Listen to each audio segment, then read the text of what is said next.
Mobile দিয়ে DSLR ক্যামেরার মতো করে ব্যাকগ্রাউন্ড ব্লার করে ছবি তুলুন, ভিডিও করুন। আজকের পর থেকে কিন্তু ঠিক এরকম করে আপনার ফোনটার মধ্যেও মোবাইল দিয়ে ডিএসএলআর ক্যামেরার মতো করে ব্যাকগ্রাউন্ড ব্লার করতে পারবেন।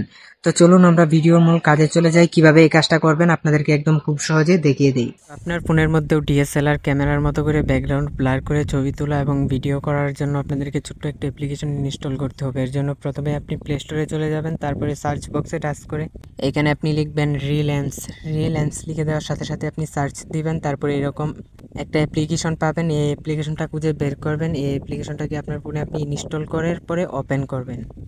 অ্যাপ্লিকেশনটা ওপেন করার পরে এখানে আপনি কয়েকবার সোয়াইপ করার পরে কিন্তু এরকম একটা ইন্টারফেসে আপনাকে নিয়ে চলে আসবে। তারপরে এখানে আপনি শুটিং অপশানটাতে টাচ করে দিবেন, তারপরে এখান থেকে পারমিশনটা অ্যালাউ করে দিবেন। তারপরে আপনার ফোনের ক্যামেরাটা কিন্তু ওপেন হয়ে যাবে। এখন আপনার কাজ, আপনি যেই বস্তুটাকে ছবি তুলতে চান এটাকে ফোকাস করবেন। তারপরে এইখান থেকে একটা অপশান পাবেন এএফ অর্থাৎ ফোকাস। এই ফোকাস অপশানটাতে টাচ করে এটাকে হালকা একটু বাড়াবেন। বাড়িয়ে দেখবেন যে কোথায় ফোকাসটা ঠিক হয়, ব্যাকগ্রাউন্ডটা ব্লার হয় এবং সাবজেক্টটা ঠিক থাকে। আপনি এই জায়গাটায় রেখে দেখেন, এখন কিন্তু আমার সাবজেক্টটা কিন্তু ক্লিয়ার আছে এবং ব্যাকগ্রাউন্ডটা কিন্তু ব্লার আছে।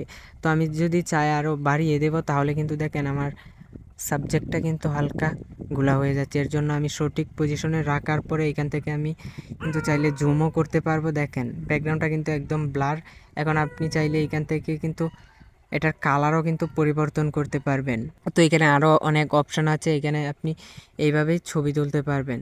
তো বন্ধুরা, আশা করি বুঝতে পেরেছেন। তো বন্ধুরা, ভিডিওটা দেখে যদি একটু উপকার হয় অথবা ভালো লাগে তো অবশ্যই সাথেই থাকবেন।